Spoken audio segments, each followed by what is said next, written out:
Vote মিটে গেলেই নাকি এলপিজি সিলিন্ডারের দাম বাড়িয়ে 2000 টাকা করবে মোদী সরকার। ভোট প্রচারে গিয়ে অভিষেক বন্দ্যোপাধ্যায়ের এই মন্তব্য ঘিরে শুরু হয়েছে জোর চর্চা।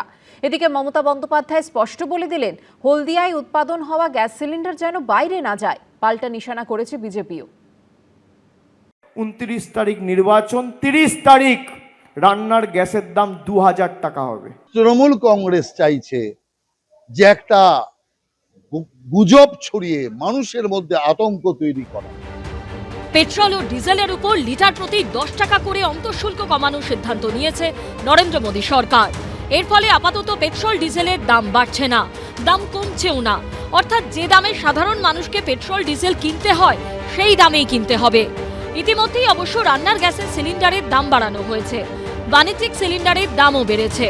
এই আবহে এবার নির্বাচনী প্রচারের মঞ্চ থেকে বড় দাবি করলেন অভিষেক বন্দ্যোপাধ্যায়। রোজ এদের মধ্যে দিল্লিতে বৈঠক হচ্ছে যে আজকে গ্যাসের দাম আবার বাড়াবো। এরা সিদ্ধান্ত নিয়েছে যে বাংলার নির্বাচন অবধি পেট্রোল ডিজেল আর রান্নার গ্যাসের দাম বাড়াবে না। আমার কথা লিখে রাখুন, যেদিনকে নির্বাচন হবে 29 তারিখ নির্বাচন, 30 তারিখ রান্নার গ্যাসের দাম 2000 টাকা হবে, আর পেট্রোলের দাম 200 টাকা হবে, আর ডিজেলের দাম 200 টাকা হবে। কোনো পেট্রোলিয়াম প্রোডাক্টের সংকট নেই দেশে, এখনো 60 দিনের পেট্রোলিয়াম প্রোডাক্ট মজুদ আছে।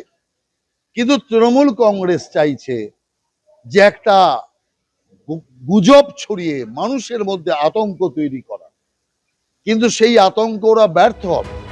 এদিকে রাজ্যে গ্যাসের যোগান ঠিক রাখতে অন্য পদক্ষেপের কথা শোনা গেল মমতা বন্দ্যোপাধ্যায়ের গলায়। পেট্রোল তো অ্যাভেলেবেল আছে আমাদের এখানে, আর গ্যাসও অ্যাভেলেবেল আছে।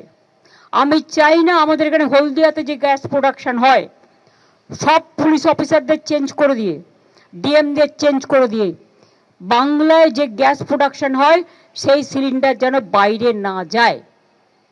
আর দ্বিতীয় কথা হচ্ছে, আমার এই যে 10 লক্ষ লোক বাইরে থেকে ইলেকশনের সময় ডিউটি করতে আসবে, হাজার হাজার লোক, তাদের গ্যাস দিতে গিয়ে বাংলার লোকের যেন গ্যাসের প্রবলেম না হয়। মমতা ব্যানার্জি চিন্তায় থাকেন সবসময়। আরে দেশের চিন্তা মোদীকে করতে দিন না। আপনি পশ্চিমবাংলার চিন্তা করুন। 15 বছরে পশ্চিমবাংলায় কিছু করতে পারলেন না, জল দিতে পারলেন না, আপনি গ্যাস আর তেল নিয়ে ভাবছেন কেন? ও তো মোদীজি দেখছেন, চিন্তা করবেন না। আমি বাংলার লোককে বলছি, মমতা ব্যানার্জির কথায় ভয় পাবেন না। শুক্রবার ফাঁকা সিলিন্ডার ও কাঁচা সবজি নিয়ে বিজেপির রাজ্য সদর দপ্তর মুরলীধর সেন লেনে বিক্ষোভ দেখায় কংগ্রেসের শ্রমিক সংগঠন আইএনটিইউসির সেবা দল। আমাদের বাড়িতে কোনো গ্যাস নেই, রান্না হচ্ছে না, কাঁচা সবজি নিয়ে সব মহিলা কংগ্রেস শ্রমিক সংগঠন সব চলে এসছে। আগে আমরা চাইছি বিজেপি পার্টি অফিসে গিয়ে একটাই দাবি করছি, আমাদের আগে সিলিন্ডার দিন, আগে গ্যাস দিন, তারপরেই ভোট হবে।